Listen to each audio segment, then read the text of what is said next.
Ya baik, 40 ormas ini ya akhirnya melaporkan 3 ADCS gitu. Tapi kalau dari Bang Rasman, apakah Anda yakin akan ada kemungkinan perdamaian, Bang? Saya berharap sekali lagi bahwa berbeda itu indah. Saya pernah ceritakan 4 tahun saya bareng tinggal bersama orang Kristen, marga Sirait. Saya melihat aman. Saya studi di Malaysia dengan 3 suku yang diakui. Melayu, Islam itu, India dan China. Bahkan di Malaysia, bulan Ramadan, tak ada kedai-kedai yang ditutup-tutup. Karena Islam buat orang Islam, Kristen buat orang Kristen, Hindu buat orang Hindu. Jadi kalau kita masuk ke pintu orang lain yang bukan kita tahu dan bukan kewenangan kita, jangan masuk ke sana. Itulah yang disampaikan oleh Pendeta Gilbert. Bahwa ketika Pak JK mengatakan itu, beliau ini kan niatnya baik sekali nih. Karena beliau ini sudah merasakan bagaimana salah ngomong digiring jadi masalah. Tapi beliau cepat datang ke Pak JK. Dan Pak JK sebagai simbol perdamaian termasuk umat Islam, saya hanya berharap malam ini Pak JK buka hati. Saya berharap juga kepada Adinda Stein, Gamki dan yang lain-lain, jangan lagi. Maksud saya apa? Kita akan mundur ke belakang. Apa yang disampaikan oleh Pak Abdul Haji, bahwa beliau lahir dari rahim yang pernah bermasalah karena agama, sehingga dia harus kuliah di Makassar. Nah, sekarang ceritanya kita mau balik lagi kan tidak. Jadi antisipasinya di sini ada pelapor 40 ormas, ada jubirnya. Ada Bung Adi Armando yang dianggap menyampaikan atau mengomentari postingan video. Ada pengacara dari Gamki. Alangkah indahnya kalau kita bersatu, memaafkan sehingga Republik ini aman untuk Indonesia. Itu saja. Jadi, artinya ini harus mencabut laporan semuanya. Saya berharap malam hari ini lewat Pak, ini ada di sini Pak Pendeta yang sudah pernah ketemu Pak JK. Tolong melalui kesempatan ini Pak. Karena begini. Saya ada satu yang menjadi permasalahan yang bertanya di hati saya. Adinda yang 40 ormas ini. Ada pernyataan dari Pak Din Samsudin. Ini ada ekornya, ada sayapnya. Satu, kami melaporkan dari Armando. Yang kedua, Grace Natali. Yang ketiga, Abu Janda. Dan katanya ada backing-backingnya. Ini yang jadi pertanyaan serius. Kok ada kalimat backing-backingnya? Itu loh. Jadi saya hanya mau lihat begini. Kalau kita mau jujur apa yang disampaikan oleh Bung Henry Satrio, itulah sesungguhnya sekarang. Bahwa apa? Belum move on kita. Dari pesta demokrasi. Belum move on kita, cara berbeda pendapat. Sehingga standing position masih menunjukkan kita kepada publik bahwa kita, aku di sini, kau di sana. Padahal sudah saya bilang, ada satu rahasia yang saya buka lagi nih. Ketika ketemu Pak Jokowi, ini tentang cerita bagaimana Pak JK mengumpulkan ekonom. Begitu ya? Apa kata Pak Jokowi waktu kami berdiskusi? Sebenarnya kalau Pak JK mengomentari masalah ekonomi karena minyak dan lain sebagainya, tidak ada masalah. Cuma harusnya jangan disampaikan ke publik. Kan bisa direct komunikasi yang sampaikan Pak Henry Satrio tadi kan? Boleh bicara langsung. Contoh, bicara masalah ekonomi. Kan ada Menteri Ekonomi, Menko Perekonomian, ada juga dari Badan Intelijen. Saya bisa turun ke bawah. Nah, kesan-kesan ini masih terkooptasi di masyarakat bahwa kau di sana, kami di sini. Sekarang kau di sana, aku di sini. Mari kita rangkul-rangkulan supaya kita selesai untuk urusan bangsa ini. Selesaikan urusan ijazah, selesaikan urusan Pak JK, urusan bangsa. Selesai. Baik. Tak ada sini yang cari panggung, udah selesai itu. Sedikit saja ke 40 ormas ini, Bang Gurun, apakah akan ada kemungkinan perdamaian yang seperti disampaikan Bang Rasman tadi? Begini, Singkat saja Bang. sebenarnya harmonisasi umat beragama itu sudah terjalin. Cuman ada sebuah peristiwa hukum yang dibangunkan narasi sehingga ini menimbulkan kegaduhan. Artinya ini berangkat awalnya pada 3 figur ini membangun narasi itu. Lalu kami meminta Aliansi Ormas Islam untuk Pak Ade Armando ini introspeksi dirilah. Beliau ini kan secara fakta yang pernah kita temui, pernah kita lihat bersama, pernah digebukin tuh. Artinya beliau ini kan figur yang lisannya berbahaya, kontroversi. Nah, justru Pak Bang Rasman harus tekankan Bang Ade, bukan kami. Kami ini baik-baik saja. Kerukunan umat beragama terjalin. Tapi kita tonton nih, ada postingan video tidak utuh. tidak utuh, dibangunkan narasi pula. Artinya pembentukan cara berpikir di masyarakat, terjadi pengaruh itu. Loh, abang jangan salahkan kami. Kami punya hak untuk menegakkan keadilan dan kebenaran. Maka kami laporkan ini. Gitu loh. Kalau untuk terkait dengan perdamaian, ya tentu kami sebagai sesama manusia memaafkan. Tapi ini adalah negara hukum. Tentu kita punya kewajiban intelektual untuk memberikan dampak pelajaran bagi para figur, bahwa bagi para pihak untuk menggunakan media sosial dengan arif, bijaksana, dan dengan data. Baik, berarti yang baik dan utuh. Anda mendukung perdamaian, tapi kalau untuk mencabut laporan kira-kira mau nggak? Kalau gini, artinya begini, mencabut laporan ya kami jelas tidak. Kami ingin ini berarti diproses. tidak mau perdamaian? Bukan, terkait dengan sesama manusia kita maafkan. Tapi kalau untuk perdamaian, untuk terkait menyelesaikan persoalan ini mencabut laporan, kami tidak. Ini menjadi kewajiban intelektual kami, kewajiban pengetahuan kami, dan merupakan sebuah kewajiban moral kami terkait dengan bahwa persatuan Indonesia ini harus diselesaikan dengan penegakan hukum yang adil. Baik, terima kasih. Kami tangkap poin ya, Bang. Ya. Bang Ade, sedikit ya. baik. Bisa. Ya, sebentar, Bang. Kami persilakan. Ya. Kami persilakan Bang Ade terlebih dahulu. Silakan, Bang. Beberapa hal, Abang kira-kira mau minta maaf nggak, Bang? Enggak, tergantung. Kita kan minta maaf kalau orangnya mau menerima permintaan maaf kita kan. Maksud Anda kalau ada ruang kemungkinan untuk perdamaian baru Anda minta maaf? Sebagai orang beragama, yang namanya perdamaian itu selalu dianggap sebagai langkah terbaik kan. Ya. Tapi kalau pihak-pihaknya tidak bersedia ya sudah ya. Tapi saya mau beri beberapa hal. Yang saya ingat, Grace Natali kan juga sekarang jadi tersangka nih. Bukan tersangka, dilaporkan. Tapi kalau tidak salah Grace itu kan tidak menyebarkan video ya. Iya. Mengkomentari ya. Nggak pakai video. Tidak menyebarkan ya. Menyebarkan? Nggak pakai video dia. Baik. Dia komentar. Jadi apa yang ingin Anda sampaikan, Bang Ade? Saya mau bilang bahwa ya kalau saya mau diserang ya serang aja saya. Ya. Kenapa juga harus Grace Natali atau kawan-kawan yang lain? Tadi kan juga ada disebut beberapa nama lain. Itu satu. Kedua, bahwa buat saya paham lah ya teman-teman Mas Gurun atau Mas Abdul ini berusaha.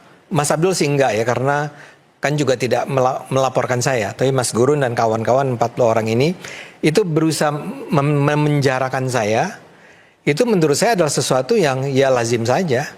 Saya hormati saja. Itu adalah langkah yang sangat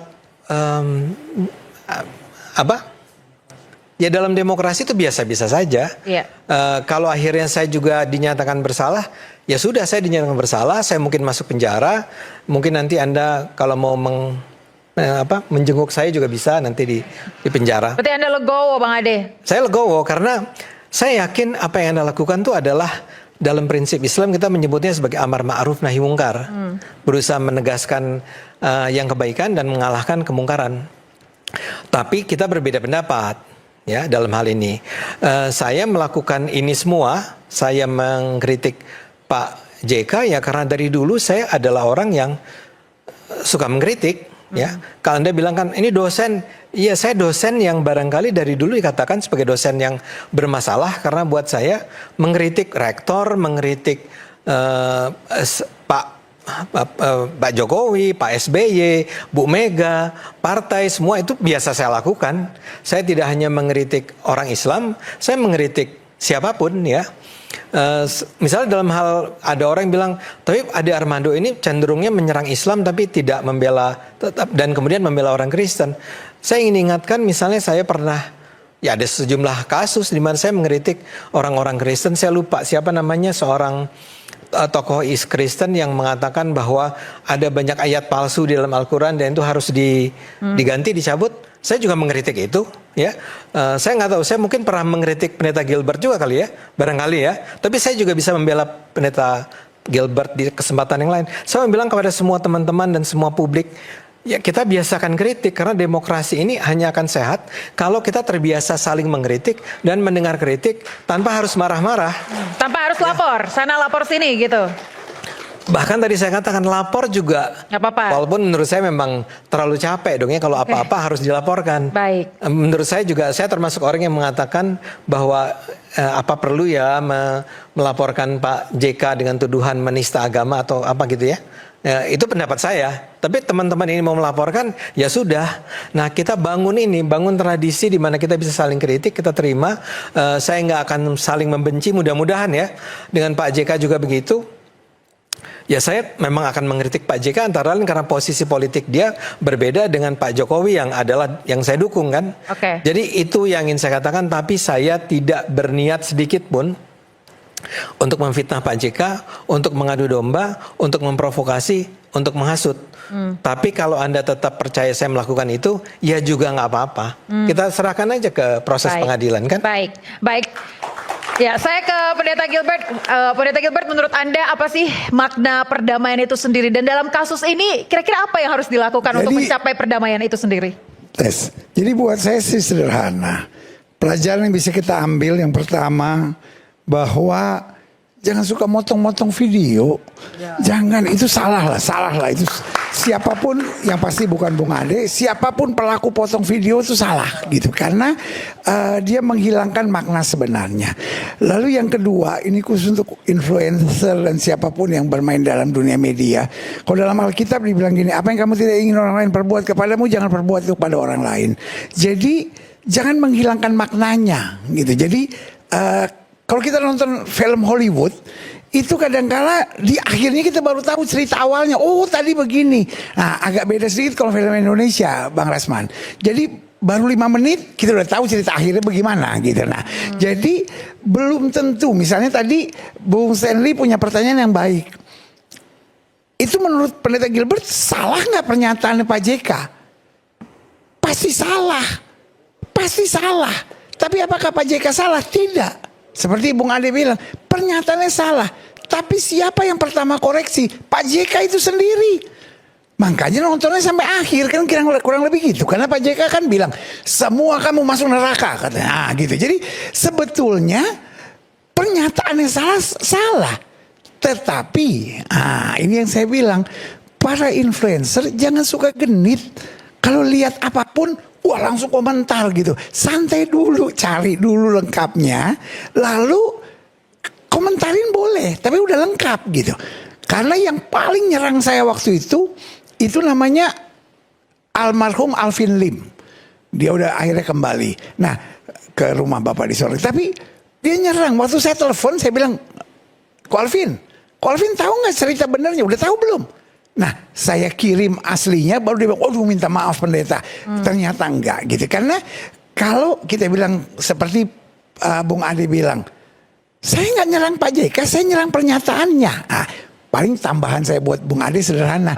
Mestinya Bung Ade koreksi juga bahwa Bung JK adalah orang pertama yang mengkoreksi kalimat dia sendiri gitu. Nah baru yang terakhir yang saya pelajari gitu, benar apa yang disampaikan Bung Hensat. Jadi Bung Hensat bilang, ini jangan-jangan ada urusan politik. Politik tidak boleh mengendarai agama. Hal yang paling jahat adalah kalau politik mengendarai agama. Karena agama harusnya mencerahkan politik. Kalau politik udah mempermainkan agama, seperti yang akhirnya disebut oleh Bung Rasman tadi dan juga waktu istirahat disampaikan oleh Bang Aziz, bahwa bahaya banget gitu. Korbannya tuh manusia. Dan kita berpikirlah apa yang Bang Rasman bilang. Kalau Bang Ade Armando ada di sidang, lalu 40 ormas datang masing-masing ormasnya, mau di Jakarta Selatan, itu mungkin yang antri sampai Pasar Minggu gitu. Itu akan jadi sesuatu yang berbahaya. Kalau misalnya Gamki datang, ya kan, Bang Stein sebagai pengacaranya, saya yakin gak bisa masuk sidang dia. Harus dikawal. Karena 40 ormas pengen lihat apa tuntutan kamu orang. Jadi terlalu mahal harganya. Jangan sampai dolar jadi 21.000 dan lain-lain. Oke, jadi tepuk tangan untuk berhentilah memainkan politik agama. Oke, Biarkanlah bebaskan agama dari agama, biar itu menjadi, karena agama adalah cinta kasih ujung-ujungnya gitu. Ya, baik. Terima Kita kasih. berbeda bisa Saya- duduk sama-sama. Baik, Kan terima begitu. kasih Pendeta Kira-kira Gilbert. itu dari saya. Kita ke Bang Hensat. Terakhir Bang Hensat, bukankah demokrasi ini memang harusnya memberi ruang untuk beropini? Oh iya, itu intinya demokrasi. Tapi ingat, William Bloom itu dalam bukunya pernah menyampaikan bahwa kesalahan terbesar Amerika Serikat adalah mengekspor demokrasi ke negara yang belum siap. Nah sekarang kita tinggal tanya, Indonesia siap nggak dengan demokrasi? Kalau memang sudah siap, so artinya kita juga bukan hanya siap berbicara, tapi juga harus siap mendengarkan. Learn to listen and listen to learn. Nah, yang kedua yang ingin saya sampaikan adalah sebagai tokoh publik yang punya pengikut, ini kayak ayah kan sebentar lagi jadi tokoh publik. Hati-hati memanfaatkan ruang publik. Karena pada saat Anda memanfaatkan ruang publik, itu semua orang bisa masuk ke sana, bisa involve di situ. Kalau ada hal-hal yang ada kaitannya dan memunculkan polemik-polemik tertentu, maka eskalasi isunya bisa jadi liar. Maka menurut saya biasakan kalau memang Anda tokoh publik dan bisa berkomunikasi secara private, ya lakukan itu. Bicara aja secara private gitu. Kalau belum punya nomornya, ya tanya sekarang gitu kan. Kira-kira gitu loh. Terima kasih, itu aja. Oke, baik. Terima kasih tepuk tangan untuk Bang Hensat.